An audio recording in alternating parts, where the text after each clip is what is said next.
Sup, YouTube? It's your boy Sly88Fry here. So before we begin this React video, I'd like to show you something real quick. So, I'm actually pretty happy with how my React video to Karl Jobst that I uploaded earlier this week is performing. Above average for me in this short amount of time. But I think it's a very important video, and I'm gonna be honest. You don't have to watch my react of it. You could watch his original video from Karl Jobst because I think it's very important. A bunch of the one that's highlighted is the one I'm talking about. I'm being sued and canceled. Karl Jobst React. So the reason why I bring that up is because a bunch of misinformation and lies are being spread to try to cancel Karl Jobst, and I like his channel. His content is great. I love that he also calls out the lies and cheating of Billy Mitchell, who is not the greatest video game player in the world. He cheated to achieve those records. And this is not something I've only heard from Karl Jobst. I heard it from many other people, and they have plenty of evidence to prove it. There's no evidence to prove that he got his records legitimately. Anyways, that's beside the point. The misinformation doesn't seem to be mentioning Billy Mitchell, but Billy Mitchell has, in fact, sued Karl Jobst because he sues everybody who taints his name, even though it's not actually tainting someone's name if it's the truth. It's only tainting someone's name if they're the ones lying and it's not you who's the liar. Now let's watch this new AVGN video. He's reviewing the Commodore 64. That's going to be pretty interesting, I think. He's reviewed a few games on it, but the thing is, it hardly works, so I'm kind of wondering how this is going to go. Thanks for watching this episode of Angry Video Game Nerd. VPNs are important. Yes, they are. That's why you're sponsored by them in every episode.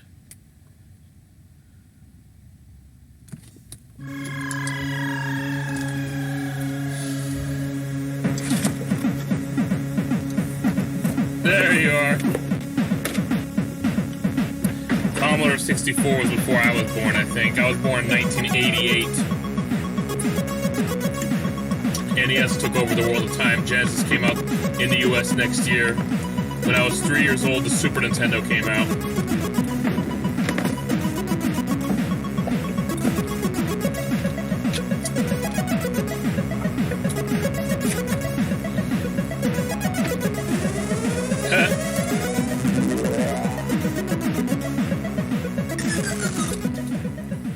Let's go back to the past. Far back. I'm talking old school. None of this PS4 bullshit. What's that stand for? Piss on the floor? Well, 5 is out, so I'm a little late on that stupid joke. Well, you know me. I like Atari, ColecoVision, Intellivision. So why haven't I done an episode on the Commodore 64? It is episode 198 after all. Well, I have reviewed some Commodore games in the past. Yes, you have. Roll the clips. I'm at a farm with a dinosaur stepping on a space shuttle. Transformers. I have no comment. Yeah, that's another thing about the Commodore. It only works when it feels like it. Well, anyway, the game sucks. Gotta give it the Batman punishment. Superman. Fuck. Yep, knew it. Fuck. Is there another one? I don't remember if there was another one. It's enough of this shit. But let's take a closer look at the system itself. Now, of course, it wasn't just a gaming console. It was a personal computer, one that many remember with great fondness. It was a computer for the masses, not the classes. Commodore made a whole series of computers, beginning in '77 with the PET. You ever had a pet computer? Well, you can't have a computer for a pet, but you could have a pet for a computer. Next, in 1980, came the VIC-20, which I've actually shown you before. Yeah, I've seen it. First exhibit is the count on the VIC-20. Yeah, what the fuck is a VIC-20? Well, it's an old Commodore computer from 1980. Thought the Commodore 64 was primitive? Well, check out the VIC-20. Yeah. Look at that cartridge. That's what you call a game. The competition was Apple II and Atari 400 and 800, and even the Radio Shack TRS-80. Yeah. They all had better sound and graphics, though the VIC-20 had a slight advantage using composite connections instead of that RF bullshit. Next, in 82, came the Commodore 64, named after its 64K of RAM, long before the Nintendo 64 would be named after its 64 bits. What makes it interesting is that the games came on multiple formats: cassettes, cartridges, and floppy disks, both the hard floppies and the floppy floppies. Yeah. Whenever it's hot in here, I just fan myself with the floppy floppies. Or make a house of cards. Or not. Maybe easier The with disk the smaller drives and floppies. hardware were sold separately and had all these different names, like the Commodore 1530 data set and the 1541 floppy disk drive. These weren't without their issues, such as the disk getting stuck and needing a butter knife to pry the damn thing out. It even had a printer. Doubt I have any ink, but I do have the perforated paper. Yeah, this was back in the dark ages when printers were unable to shit out a piece of paper without these holes so that the gears can grab onto them and advance the paper through. I distinctly remember printing out happy birthday banners and stuff like that, which would just print across several sheets of paper. It would come out, it would take like an hour, and it would be like,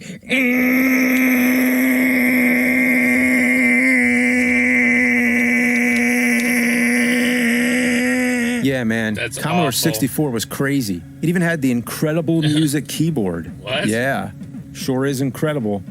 Then there was this whole programming book. This is how a lot of game programmers would get their start here, is with the Commodore, you could actually program your games or even reprogram some of the ones that already exist on there. That's actually pretty cool. Yeah.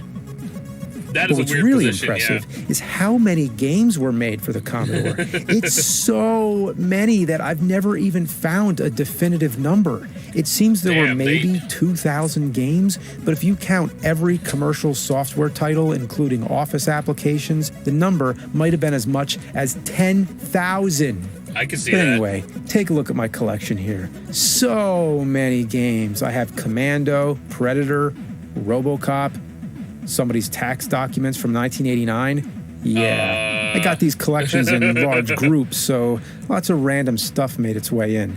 Seeing all these handwritten labels reminds me of the old days when everyone used to copy shit. Same as today, I guess, but only the format has changed. As a kid, copying games was so common, I think I saw handwritten labels more often than their proper labels.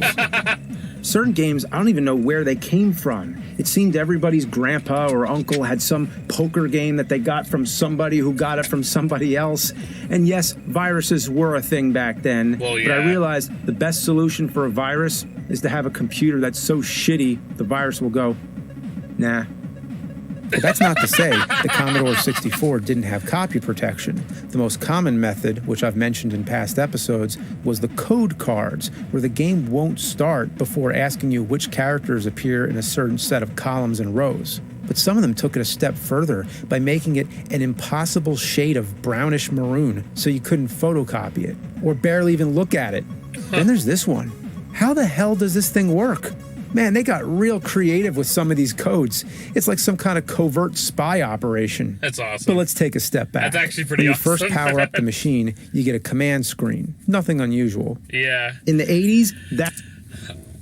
I probably don't need to say this, but on just about every Windows PC in existence, I mean, I don't know about the early ones, like Windows 1 or Windows 2 or whatever, but like, as far as I know, since Windows 95, probably even before it, you can easily access the command prompts on the computer and just enter code and enter commands like what he's doing on the startup screen. That's what you see when you start up a computer. There's no Apple logo with a deafening dong, nothing like that. No, you just see a... Hey, don't forget about the Windows logo.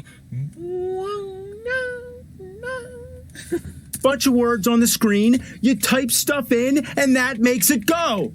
So if you know the load command, let's all say it together. Load, quote, asterisk, quote, comma, 8, comma, 1. Yeah, that's what you put in. And you have to do it every single time you want to play something. Why do I got to do that? I'll tell you why. Go back to that. Because it's actually not as random as it seems. The asterisk tells it to load the first file it finds, which should be the first file in the game, but sometimes you actually have to put the name in. The first number specifies the device, 8 for the disk drive and 1 for the cassette, and the last number does some other shit. It loads the game into active memory, but it depends on the game because sometimes that doesn't work and you have to put in run. Yeah, the Commodore was like a secret club. You had to know the password. After you start the game, it's common for it to take ages to load. Yeah. But it's better than downloading software updates every time you try to start a modern game. Though, in all... This is actually one of the reasons why I like Nintendo. Because even though the Switch came out in 2017, you don't have to constantly download updates for it. Yeah, they'll send you updates to download. They do. It's true. I've had to download updates every now and then, but most of the time, I don't actually have to do it. It says, I'll try to load a software, whether it's Hulu, YouTube, or one of my games or whatever, and it will let me know, hey, this system needs an update. Start update now or continue the software. And I could choose to continue the software instead of waiting for the update. Although, interestingly enough, if I tell it to do the update, it does it so quick, it's not even a big deal. It's almost like it's just restarting the software. Like, it updates it, the bar goes across like that, and then it restarts the console and you're all set, you know. I don't own a PS4, PS5, or any of the new Xbox systems, but I recall on the PS3 back in the day, not the good brother who's actually played characters in some of my comedies from a decade ago, but and moved to Idaho, the bad brother I don't mention, had a PS3, and I noticed that on its PS3 it would update all the time, and I was just like, that is just annoying, man. And you had to wait for a long time for like the software to download when you first get a new game or something. Like, geez, the Switch actually doesn't really do that.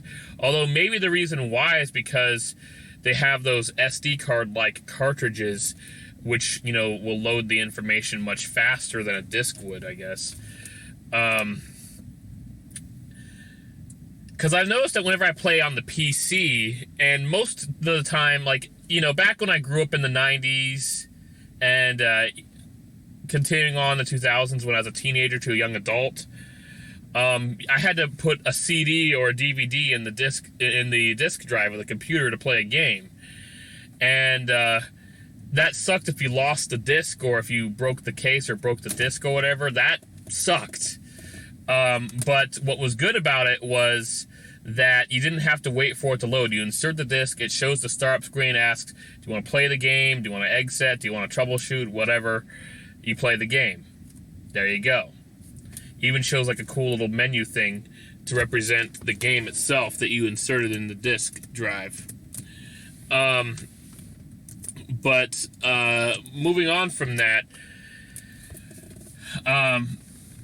nowadays it's still more convenient than having to carry a bunch of discs around. Like, it's easy to lose a disc, you know, especially if you keep piling them up and stuff. So I like it better nowadays with Steam for most games, Origin for a lot of for the games that EA makes or its affiliates make, Battle.net for games from Blizzard Entertainment and the company that basically took them over, Activision. You know, those are cool. They're great. Just the only thing that's annoying is I've noticed that the thing is I don't use Steam every day. I don't. So whenever I open Steam, it pisses me off. I have to wait for it to freaking download and install some new shit, and I'm just like, do I have to do this every goddamn time? And it's frustrating, you know? I just want to open Steam and play a damn game. And worst of all, I'm not sure why this is. I'm sure I could probably look this up. I think I have. I don't think I resolved it when I looked this up on Google or whatever, but for some reason on my computer now, it didn't used to, Steam won't open. It just simply, it opens. It opens fine, but I can't load my game library when I open Steam. So in order to actually open my games on Steam now, I actually have to go on the web browser and go to the Steam website and log into my account to do it. Which is fine, but it's more time consuming to do it that way, obviously, because you don't just open Steam. You have to go on the web browser, go to the website, and it's of course going to tell you, oh, why don't you download the Steam app? And I'm like, That's why I'm here. The Steam app isn't working. Same thing with Origin. My Origin app, for whatever reason, it like disappeared off the face of my computer. It just disappeared. I don't know why. I did nothing to it, but it disappeared. Maybe if I want to go back on Origin and do like SimCity 2000 or play the Command & Conquer games and Red Alert games or something, and all and the variety of games I have in Origin, maybe I gotta go on the website just like I'm doing with Steam. I don't know. And then of course, when it came to Sonic Colors Ultimate, when I downloaded it to the PC, I couldn't find it on Steam. There was no Steam version. I had to get Epic Games, and I was like, I have to get another one of these? Now I have 4 of these things? What the hell? So it gets annoying. But at least you save them in a cloud system as opposed to having to actually carry a bunch of discs and stuff around. So that's still nice. Seriousness, it probably has the longest load time of anything I've ever seen, and sometimes it comes with a trippy display of colors. Whoa.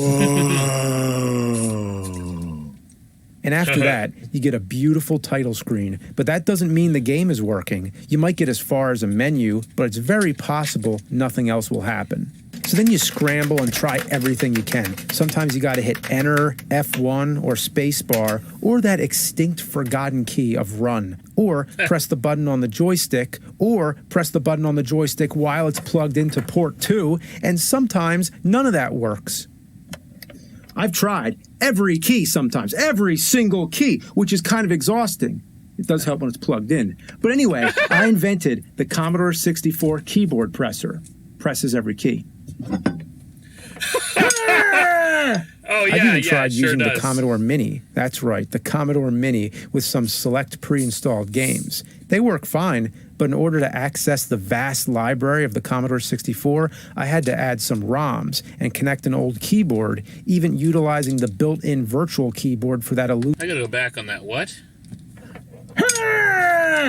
I've even tried using the Commodore Mini. That's right, the Commodore Mini with some select pre-installed games. They work fine, but in order to access the vast library of the Commodore 64, I had to add some ROMs and connect an old keyboard, even utilizing the built-in virtual keyboard for that elusive run button. But still, more than half the time, the games just don't want to start. Okay, I thought the Commodore Mini he was referring to was like one of those new modern consoles, like how there's the NES Classic and the SNES Classic, which, by the way, I have both. Although I'm probably going to sell them both because now that I have a Switch, I don't need those. All the games that are on the NES Classic and SNES Classic are on the online service of the Switch, which is only $20 a year. Plus, you can play your games online. Plus, you can play new games online, not just the old ones. And now they're upgrading it with, if you saw the E3 video, which I have a react to, by the way, if you're interested, they're adding N64 and Sega Genesis on the online service of the Switch. But yeah, with the Switch online service, there's no need for an NES or SNES Classic because it has all those games from both and more. In fact, the Star Fox 2, which was a canceled Super Nintendo game because the N64 was coming out and they wanted to put all the resources on the N64 now with Star Fox 64.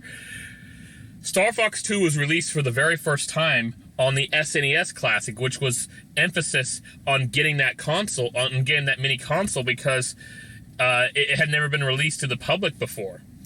You would only be able to find it online through emulators and stuff prior.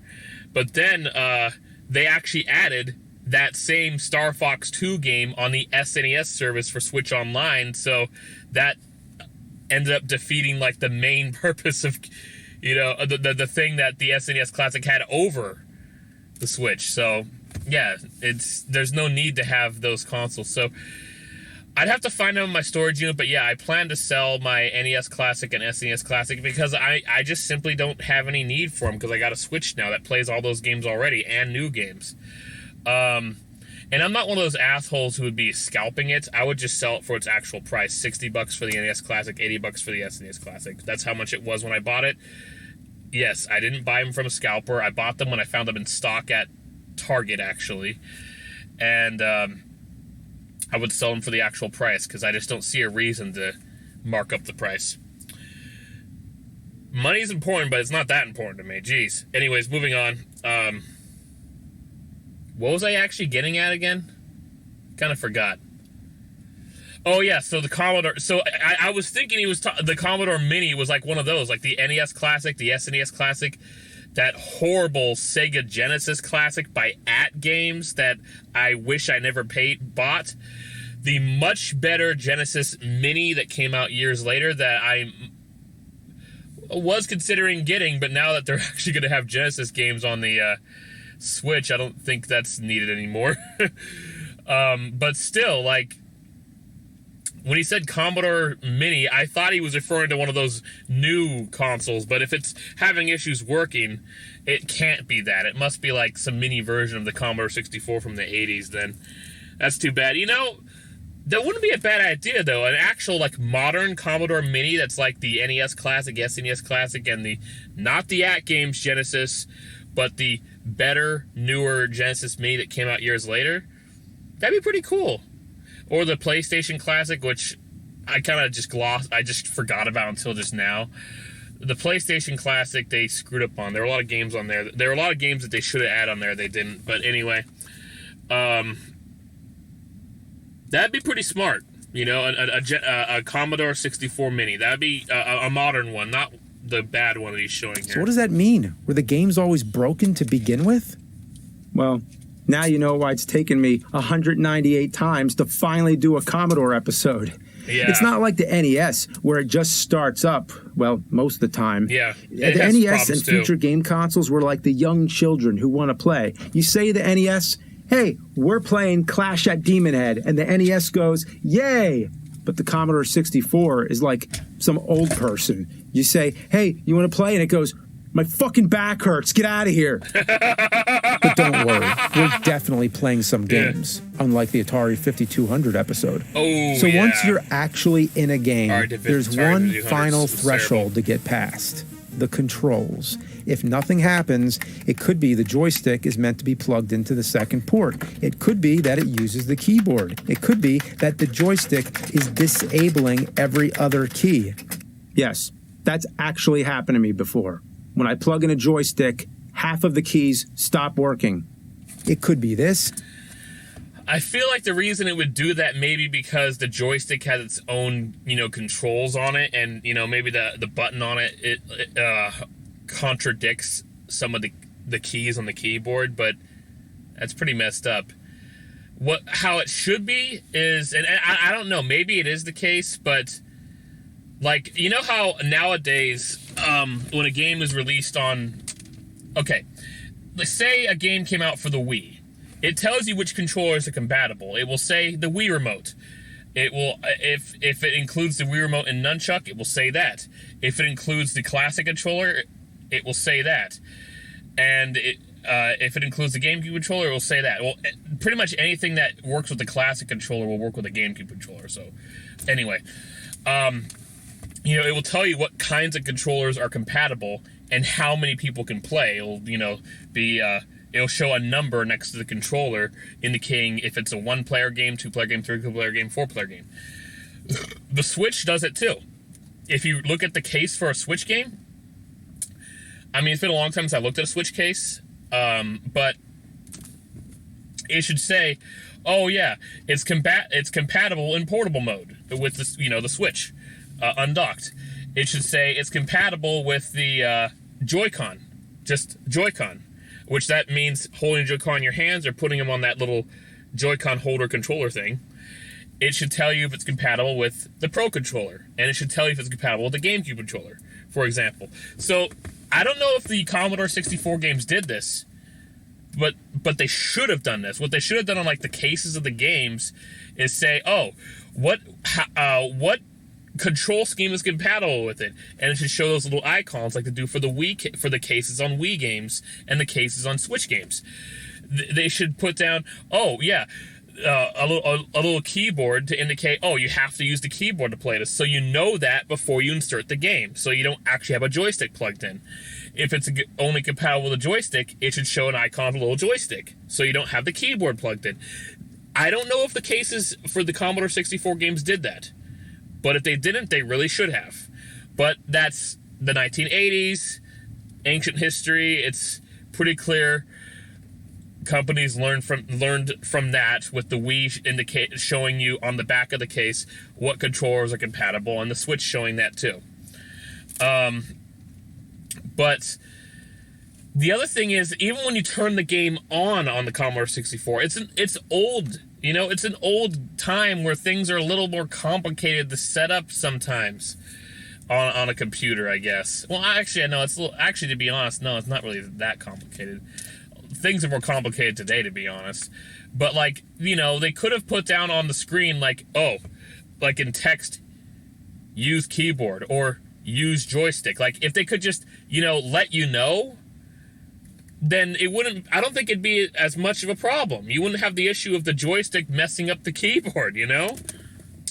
It could be that. It could be that there's a gremlin in your house. Back then, there were no standard rules for controlling a game. It wasn't as simple as B and A for jump and attack. Yeah. It was all just a mystery to figure out. Take this Laurel and Hardy game, for instance. I ran back and forth finding nothing but dead ends. So I'm sure there's something I'm missing, and I've tried. Believe me, I've tried. You know what's perplexing me even more? Is who the hell decided to make a Laurel and Hardy game? I don't even know. I mean, I'm all for it, but you think any kids knew who Laurel and fucking Hardy were? I don't even know who they are. That's what makes the Commodore so awesome. It seems every franchise, every movie, every game series had a title on Commodore. Big Trouble in Little China had a game on Commodore. That sounds like something a fan would come up with. Yeah. I can't get over the fact that it was licensed as a real video game and not many people even know about it. Being that it was such a cult film, you don't expect it to get made into a game. People love that film. It's not that great, though. I just move left, just keeps on going, and every once in a while I fight somebody. I don't even know where Kurt Russell is. I think The Simpsons Arcade. One of the most popular arcade games I've ever seen. Common as dirt at every roller rink and laundromat. Should have been on Super Nintendo or Genesis, but no, Commodore 64. if you happen to come to my area, that is the Sonoma County area, wine country, North Bay, hour north of San Francisco.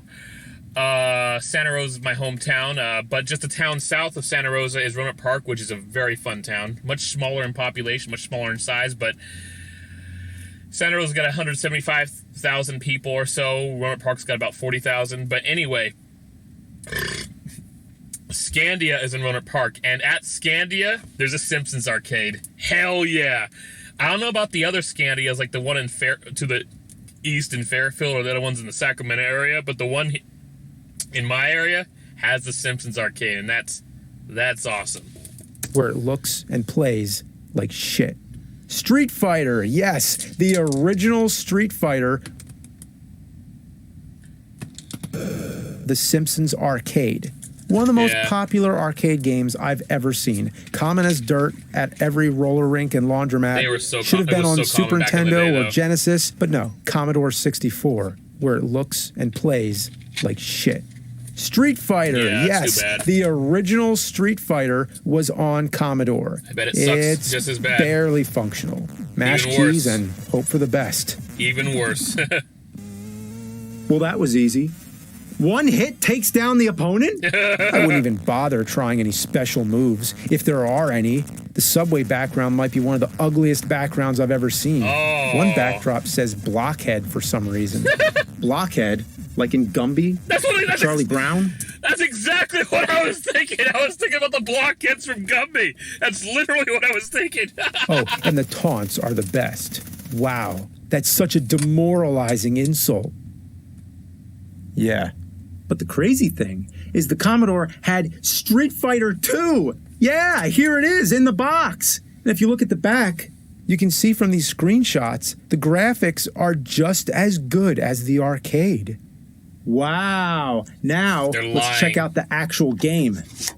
Holy shit. They're not just this as good. Is the worst false advertising I've ever seen. They use screenshots from the arcade because they were too embarrassed to show what it really looked like. Yeah. No, I take it back. They weren't embarrassed. They didn't care. So basically, this is Street Fighter 2, the shit edition, Turdo.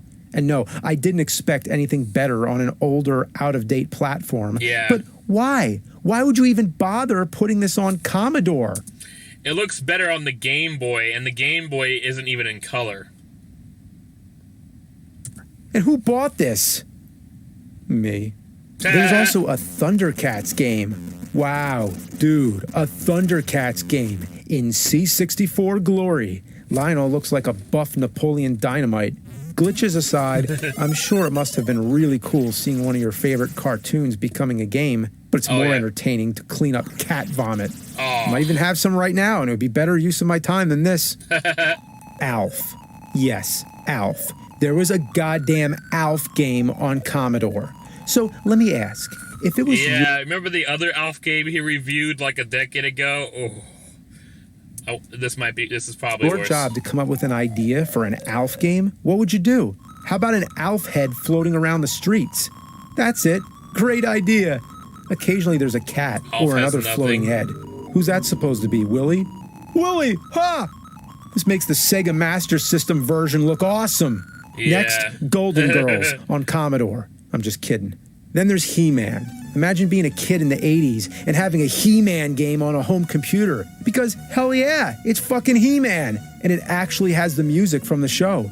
Even though it eventually turns into a weird droning sound. What? Why does it sound like that?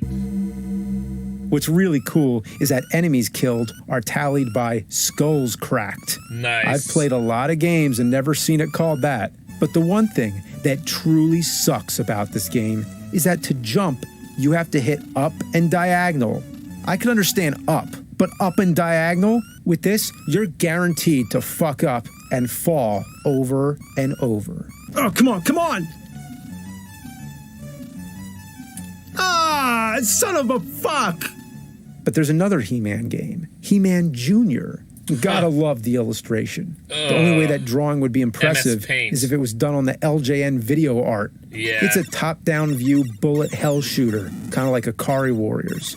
And it goes on and on as you fight doctors and scrubs and hungry plants from Little Shop of Horrors. Skeletor makes an appearance, so that's cool, I guess. After I killed him, I came to a dead end. I mean, I just killed Skeletor, so maybe I beat the game and they just forgot to program an ending? That's a new one. Then there's Double Dragon. Not as good as the NES or arcade game, obviously, but it works well enough. It's one of the more playable games. Spacebar jumps, so there's actually a jump button, and it responds. Weird thing, though. Who the hell is wanted for $50,000? Yeah. Looks like someone from Earthbound. Of course, there's plenty of superhero games on Commodore 64, like The Amazing Spider-Man, but there's nothing amazing about this bag of ass. I don't know if you're in a casino or a closed grocery store at night. Sounds like he farts when he lands on his butt. I like the giant image of Spider-Man over there, just to remind you what game you're playing. With Batman 89, based on the movie, the music is pretty good, but the strange thing here is they programmed a suicide button. If you press down, you die. What's the point? I don't know. I guess you can get stuck sometimes. And in my experience, it seems after you've killed yourself once, Batman will keep dying over and over. So I doubt that's supposed to happen, but it did happen. There must be something wrong with the down key. Maybe it's just kind of stuck like that. That's weird. So there's a game called Mario's Brewery. Okay, a game with Mario drinking beer? Of course I had to play it. But it turns out it's just a Donkey Kong clone and was not licensed by Nintendo. So if you ever wanted to play Donkey Kong, but instead of Donkey Kong being an ape, he's a fermenting tank for beer, then this is the game for you. Oh my god. Now, of course, I have to play Terminator, because, hell yeah, it's one of the greatest sci-fi movies of all time. I gotta... Yeah, but with your past experience reviewing Terminator games 1 and 2, like... see how it is on the Commodore.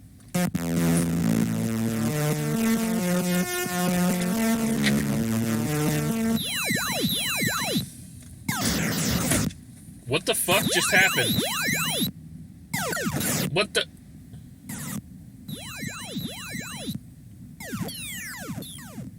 The game is called Terminator, but it's just a friggin' space shooter. That doesn't make any sense. I've been fooled. The game just happens to be called Terminator, not based on the movie.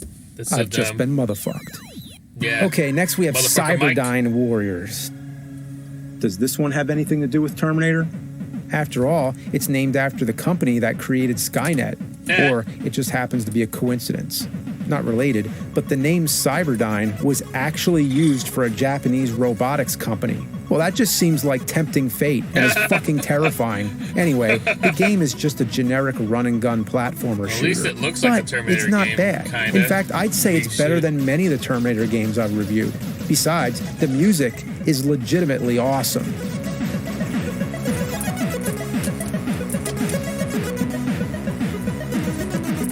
Now we're talking. Terminator 2 Judgment Day. Now this is the real deal. We know this one's definitely based on the movie, so let's check it out. It's not.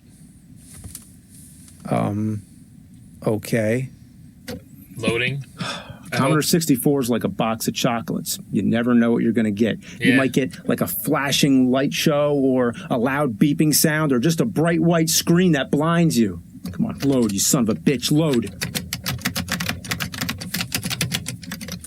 You might not want to do that. Well, I tried. I wouldn't be able to get this game to load to save my life. Just a blank white screen. But maybe that's Judgment Day. Maybe the nuke exploded, and that's it. So I made my point. Every franchise ever was on Commodore. But the real treasure lies in all the games that you never even would have thought existed. Things that you couldn't even imagine. So now, let's dig into some games that are 100% weird. How about Apple Cider Spider, where you're a frog hopping through an apple cider factory while avoiding spiders?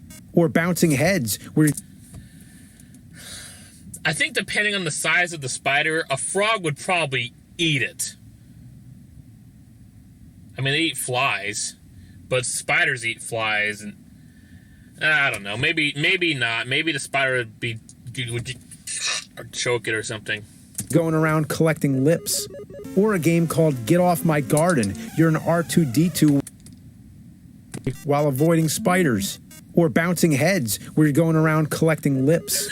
Or a game called Get Off My Garden. You're an R2-D2 watering can defending your garden from croquet balls and teddy bears. Yeah, get off my lawn, you fuckers.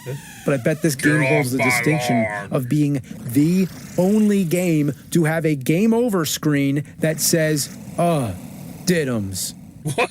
Then there's a game called Cockin, the one with the really weird cover art that I talked about before. You play as a rooster going around a hen house avoiding porcupines. But the best part is when the hen bashes you over the head. Another one with some pretty crazy cover art is Gianna Sisters. Yeah, I've heard of them. But the game itself, wow. Mario. Does that look familiar? Yeah. At all? I've heard of that. Despite being a Mario ripoff, it went on to become a popular series. That's Okay, pretty messed here's up. one called Sex Games. Wow, sex games. Funny to think this would exist back in the early days of video games. They had their priorities. Now, I don't think I could show this one, but it's kind of like those adult Atari games, except this one's a little more detailed.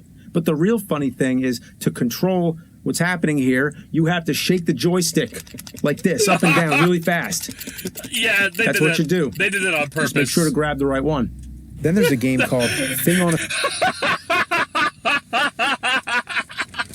Yes, grab the right one. Not this one. Grab the right one.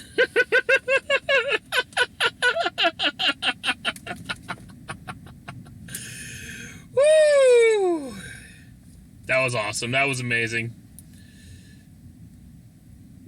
Sorry.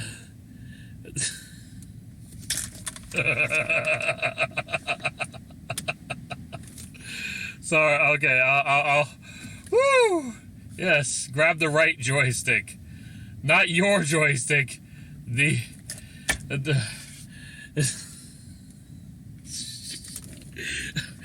Okay. Whew. Whew. Okay. Let's calm it down a little. All right. Okay. All right. What? Oh, thing on a spring. I thought it said thing on a spring. I'm like, what? Thing on a spring. Okay. Spring. What is that thing on a spring? Now, if you were a thing on a spring, you'd think you'd be real good at jumping, right? But no, the jumping sucks. So anyway, you're just helplessly hopping around, avoiding pig heads and getting punished by everything in sight. Damn. And when you get a game over, it really lets you know. That's pretty obnoxious. In your face. Then there's Revenge of the Mutant Camels. You're a camel jumping around shitting out baby camels. To be honest, I don't know exactly what I'm supposed to be doing, but damn, this is awesome. There's even a face designing program called Face Maker. Okay. Not quite as advanced as Nintendo's Mii Maker. Obviously. Then there's Dancing Monster.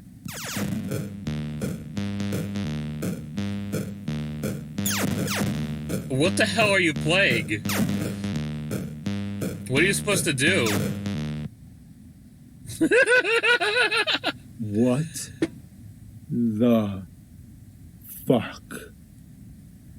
Next up, Street Hassle. It's like Ric Flair going against an old priest. This is one of the best games I've ever played. What is this? So you're a wrestler, and I guess this is what he does on his day off. Walk around the streets and fuck people up. They don't even look like intimidating enemies. I know. They're just random bypassers. But then, all of a sudden, there's a gorilla! There's a gorilla! Oh, shit. I mean, that's what you call a fucking game. A wrestler on the streets fighting gorillas. That's all you need. And I love the headbutt. There's something about the way he grabs them and leans into it. Yeah! It does look pretty satisfying. Oh, and that devastating sound effect. Like the force of his skull bashing into them sends a fucking shockwave through the city. Yeah. That actually looks and like that fun. bouncing cartoon sound when he jumps. Oh, man. And he can also squat and go, here, doggy, here, doggy. He pets a dog? Why? Here, doggy, here, doggy. Wow. Thumbs up on Street Hassle. Then there's Good job, Ric Netherworld, Flair. where you're, I don't know, a space station like Deep Space Nine floating around blasting at space dragons. But the reason I point this game out is because of the music. Check this out.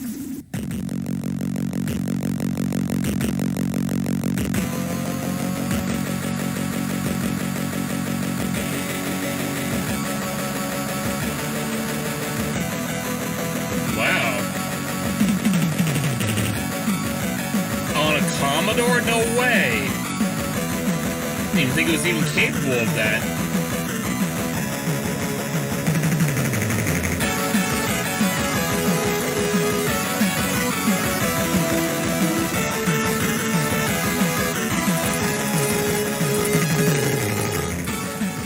I mean, it sounds a little fuzzy, but for an early video game, it's one of the most ambitious scores I've ever heard. Yeah, and a testament to what the Commodore was capable of. Yeah. Next is Bozo's Night Out. In this game, I kid you not, you play as a drunk guy trying to get home from the bar. You have to avoid random people on the streets. Yeah, especially the police. Anything you touch, you end up in the hospital and start over. So does he go straight from the hospital to the bar again?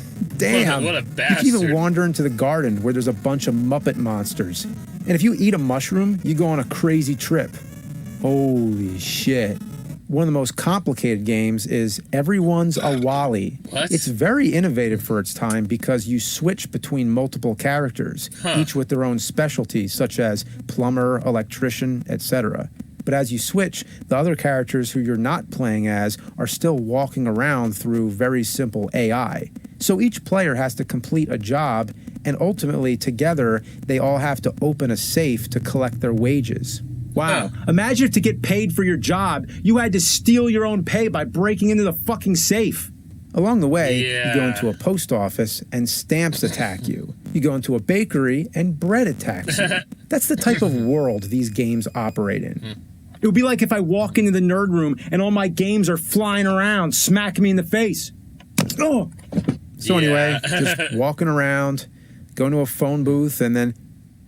Oh shit, it's a space shooter now! Yes, Nice. the game just switched genres. That's now awesome. I'm a spaceship shooting at lightning bolts in space. And then I come out of a different phone booth. So it's basically a teleportation unit with a space shooter inside. That's awesome. Then I fall into a basement. Oh my God, a shark, shark, shark, shark! And then I'm dead. Yeah. Well, I've saved the best for last. From what I've seen, in my opinion, this is the best game, the crowning achievement on the Commodore 64. Lazy Jones. The premise is you're a hotel employee who wants to escape from his work and play video games.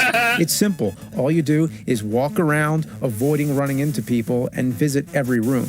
In the rooms are giant TVs with a video game. So this might be the first time in history, that I'm aware of at least, where you play a video game inside of a video game. That was a pretty revolutionary concept for its day. And that's the whole idea of Lazy Jones. It's just a bunch of mini games, and you never know what you're gonna get. It might be a ship shooting at spinning squares, or stopping carnival gravitrons from landing on Earth, or shooting lint and meatball asteroids, or volleying doggy bones, or fighting ostriches, or trying to cross a street like Human Frogger, or breaking blocks while controlling the copyright symbol. Have you ever played a game where you're the copyright symbol? That's the best video game character. Not Samus from Metroid or Simon Belmont from Castlevania. The copyright symbol from Lazy Jones. Let's see some cosplay on that. Yes. And there's this one. Oh, my turkey's on the conveyor. Stab him with the fork. Turkey's falling in the garbage can. Get the turkeys, get the turkeys, get the turkeys. Get the turkey, get the turkey. Get the turkey. The fork's in the turkey. Fork in the turkey. Oh my God, that looks really Watch hard. the phone. Watch the phone. Ah, those fucking phones always stopping me from getting my turkey before it falls in the garbage. That looks really hard. It makes no sense. Unless it's a surreal nightmare inspired by cooking a turkey, but the phone call distracts you and ruins the turkey, hence the reason why the phones are stopping you. Yes. Exactly. No, Even it though is. the It mini totally games is. are so bizarre, it's still cool because you never get bored. With all this variety, it's like playing 10 games in one. It keeps you guessing what the hell you're going to see next. That's actually it's the really type of whacked out lunacy awesome. that could only happen in the 80s. I especially love the character himself. Lazy Jones, a guy who doesn't have a care in the world. Yeah. I like his nonchalant, bouncy walk, and for some reason, it goes so perfectly with the music. Check that out. It's that playful repetition with a slight mischievous mood, like he's up to something. And if that weren't enough, you can actually go to the toilet, and when Lazy Jones pisses, it sounds like lasers. What? Wow.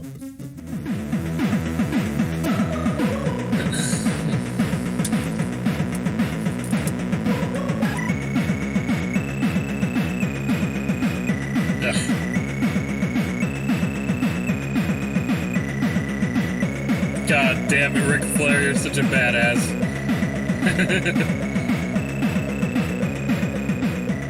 So there you go.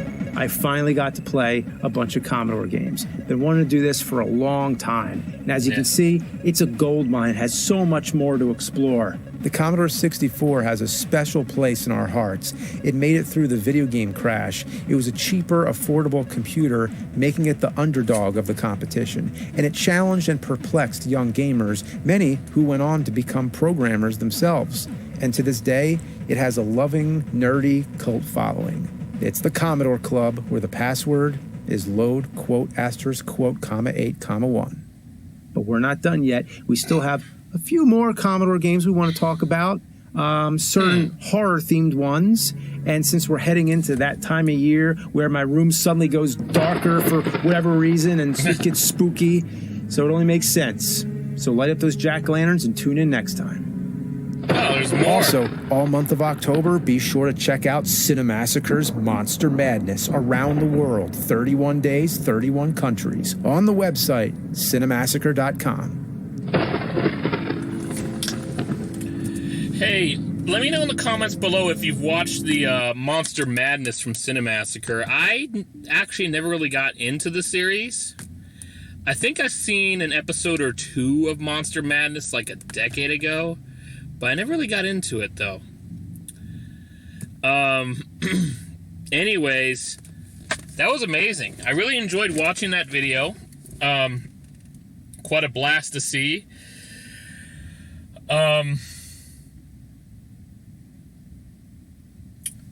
I was born in 1988 and honestly never knew about the Commodore 64, but it seems like the Commodore 64 was still kind of big at the time.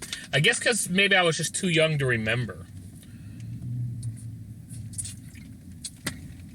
Let's see. My family growing up, we did have the original NES. I don't know what happened to it, though. Maybe somebody lost it or something, but I don't remember.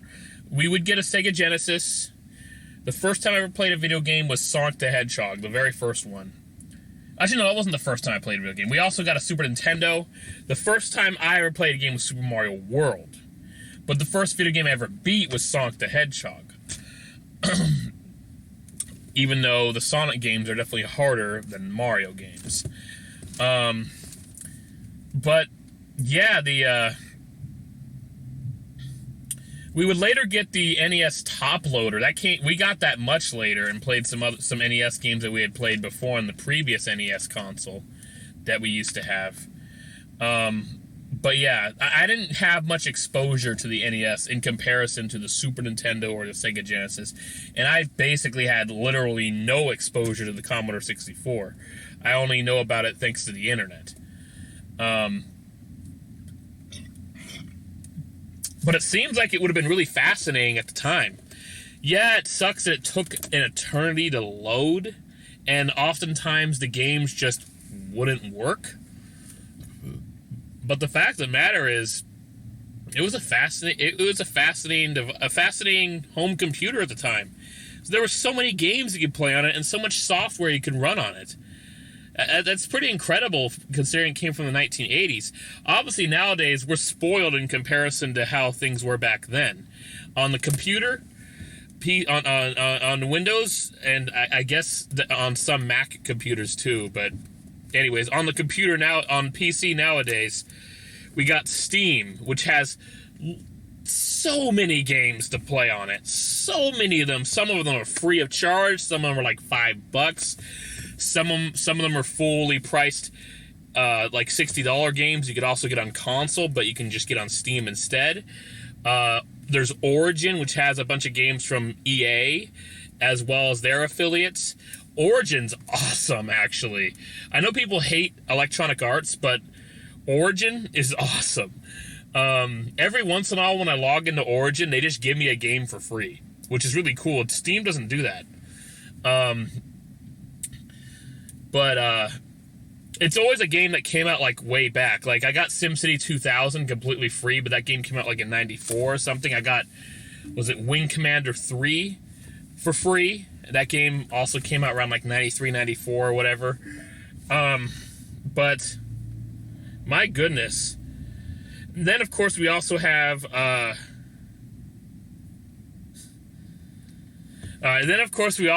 you know, BattleNet, where you can play all your Blizzard Entertainment games as well as many Activision games, since Activision pretty much owns Blizzard now.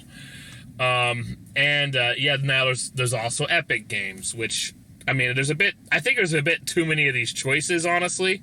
But it's still cool that now you can just load a cloud client and just play games that way instead of just having to get the hardware itself and insert it into your computer. It's becoming so commonplace to just download the games through one of these streaming clients that a lot of the newest computers that come out don't even have a disk drive. My laptop, which is from Dell, it came with Windows 10, 1 terabyte hard drive, 8 gigabytes of RAM. Unfortunately, the terabyte hard drive was a SATA hard drive. SSDs were not as common back then, and I liked that it had that much storage. 1 terabyte, that's amazing. I have yet to run out of space on this computer. I think I kind of came close because of all the videos I left on the computer. I was like, why am I leaving these here? Delete them all. But anyway, I've had it since 2016, and it has a DVD drive, like the computers I used in the 2000s would have a DVD drive so that they could play newer games that ran on a DVD instead of a CD. Unfortunately, it does not play Blu-ray. The desktop I used to have actually was able to play Blu-ray, but this laptop, it goes with the DVD. My wife, I got her a laptop much more recently. I think it was Christmas of last year. It was a Christmas gift for her. And it's much more powerful than this one because it's a much more newer computer. It's an HP laptop, and what was really cool was on the website, on HP's website, it was really cool. You actually got to customize which parts you wanted built on it, and then it would ship to you completely done, completely finished, just like that with all those parts. So I still made the decision, ultimately hers. I let her know, like, hey, you'll get more storage with a SATA drive, but with an SSD, obviously it will run faster, it'll run better, and it won't deteriorate as quickly as a SATA drive. And she chose to get an SSD because they're newer and better. They don't store as much yet. Someday they probably will, but they're better. She got this computer, like I said, has 8 gigabytes of RAM. I think she got 12 or 16. I don't remember. It might have just been 8. I don't remember, but I made it clear to her, the more RAM you got, the faster your computer runs. But when we looked at it, there was no way of actually having it with a disk drive. This Dell laptop, which I got in 2016, has a disk drive. But when I was ordering her an HP laptop from the HP website, there was no option for a disk drive. She still wanted to be able to play movies on the computer because of the living situation we were in. And what she had to do, since disk drives were basically becoming no longer a thing on computers, or at least laptops, since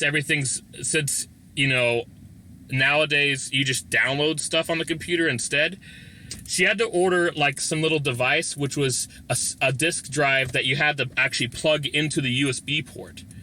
So it was a separate device that you had to plug into the USB port to play discs on the computer. At least they actually made that, though. And it wasn't expensive either. It was like $20 or $30 or something. It wasn't much. Maybe it was less, I forget. But I mean, technology, things are changing. Things are changing faster than you realize. I mean, this computer I got 5 years ago has a DVD drive, and now when I get Paula, my wife, a computer, she can't get a disk drive for it. She has to get an external drive that plays discs that plugs into the USB port. But it is what it is. It's fine. It runs. It does what it's supposed to do, and it's kind of nice.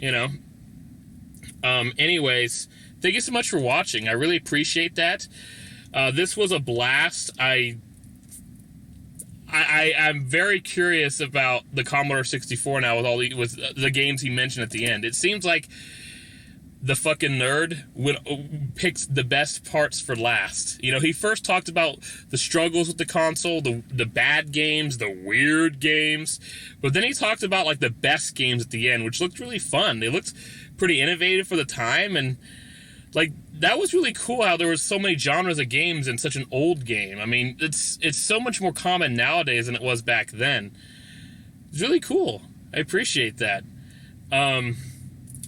If they haven't already, how about a modern Commodore 64 Mini? Not the one that he was using that was struggling to work, that came out like way back. One that came out more recently that actually has a bunch of classic Commodore 64 games, emulate on it or something so that it runs better. That'd be cool. I might be down for that depending on what games are on there, to be honest. Like, I think I might be. If I remember correctly, back when the Wii was king, the Wii, like, I know the Virtual Console had so many games, different games you could buy. There were obviously NES games, Super Nintendo games, there were Sega Genesis games, there were actually TurboGrafx 16 games. I didn't even know what a TurboGrafx 16 was until I went on the Wii shopping channel. Found out it was a 16-bit console that came out before both the Super Nintendo and the Sega Genesis did, but it didn't sell as good as those consoles, obviously. They had the N64, obviously. They had Neo Geo, which I heard about a little before then, but the first time I heard about Neo Geo was arcades that were called Neo Geo arcade machines. And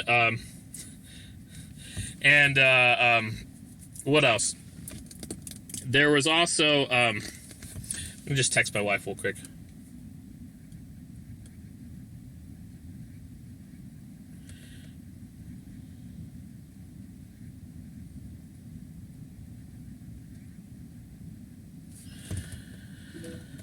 Anyways, what was I gonna say?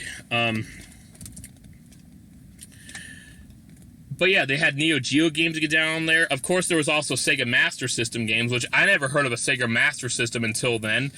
I could tell from looking at them, it was an 8-bit competitor to the NES that obviously didn't sell very well, at least here. The Sega Master System sold very well in Europe and Brazil, but everywhere else didn't sell well enough, so it didn't actually do very well. NES dominated it. The best console war was the Super Nintendo versus Sega Genesis, which, let go of your bias if you're a Sega fan, the statistics show that the Super Nintendo did beat them. But the fact is, if you're a Nintendo fan, don't shove it in their face, because the Sega Genesis was competitive the whole time. It was a good console war. It was the closest war for first place there ever was. No other console war has ever been that close. The closest thing would be Xbox 360 versus PS3. The 360 was ahead of the PS3 for a long time, but the PS3 would overcome them later and be ahead of the Xbox 360. But guess what? It was a battle for second place. The Wii was well ahead of them both. And let go your bias. The statistics prove that the Wii outsold both those consoles by a lot. It's statistics. It's the actual facts, the actual information. But anyway,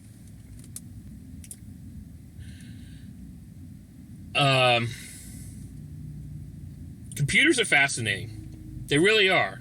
They've been through a lot. I remember the first time I used a home computer. It had Windows on it. I think it was even before there was Windows 95 when I first used one, and there was no start menu. There was just a bunch of folders on the desktop screen that you clicked on for accessories and games and stuff like that. And I had fun with it, you know. That's where I played. Where I first played Chip's Challenge, which you could find a stream of that game on my channel. I actually did stream that game, and if you want them condensed to individual levels, on the Twitch feed of that stream, I made highlights of each individual level. While on YouTube, you could just watch the stream. But, or the full video of the stream. But, yeah, that's where I was first exposed to. But there were a lot of games I played back then. I mean, there were some games I still remember to this day that I played on that old computer that I have never seen since then. But they were fun-ass games anyway. I just haven't seen them since I played those. But yeah, let's see. My family, we did get a Windows 95. I don't think we ever had Windows 98. I had extended family that had that. We would later get Windows ME. I don't think we got Windows 2000. We got Windows ME, and then eventually we got Windows XP on the family desktop.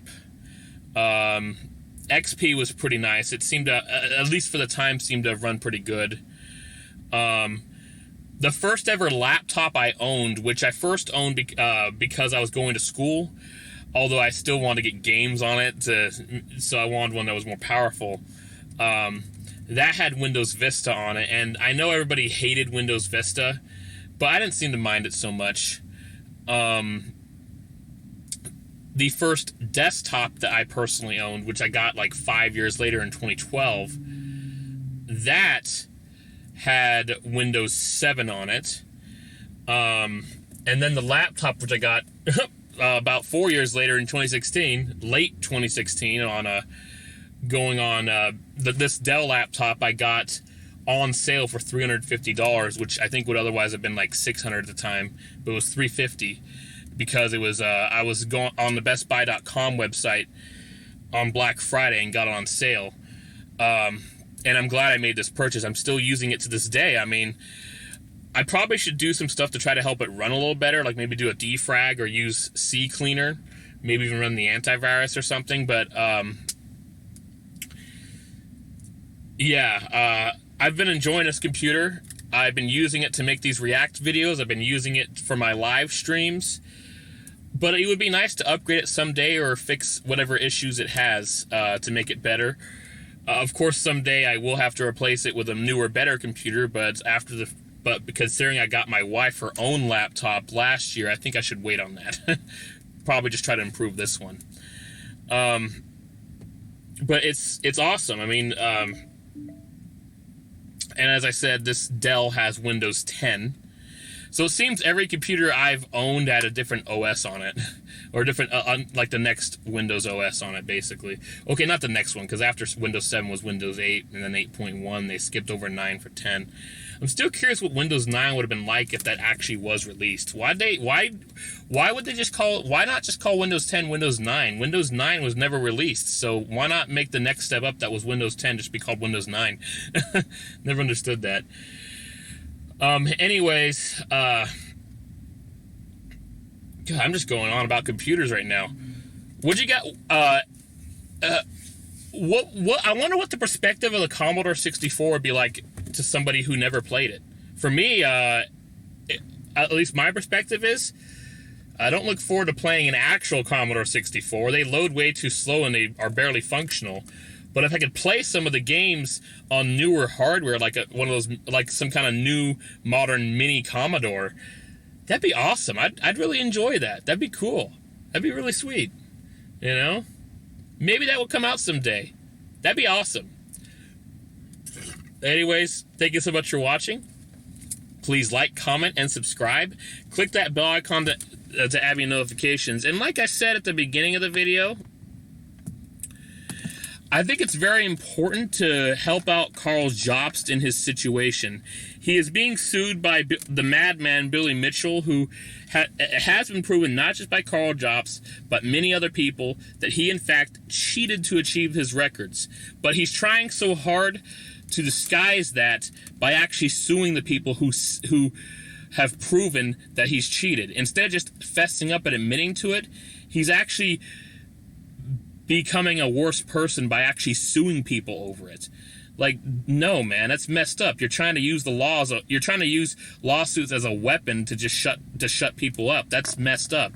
It's after a while, it's actually going to stop working, because you're going to go after somebody who will fight back, like Jace, the new owner of Twin Galaxies. He fought back. Or the fact that a judge denied your movement because you took too long to respond to the court thing that you talked to the judge about, and you wasted the judge's time. and of course, the people who are trying to cancel Karl Jobst over a bunch of misinformation that was never proven true. It's pretty messed up. And this screenshot is taken as of this morning, so the view count is likely higher. Yeah, check out that React video. And to be honest, you don't have to watch the React. You could just watch the video from Karl Jobst. Either way, spread the word of his issue and try to help him out. My channel is small, so I know that not that many people will be informed about it, but hopefully the ones who see it will look into what's going on with him. Anyways, thank you so much for watching. You have a good one. And look and check out my other AVGN React videos. I have a whole lot of them. This is the longest one I've made by far, but so don't worry, they're not all an hour long or something. Most of my reacts are not this long, but check it out. Thank you so much.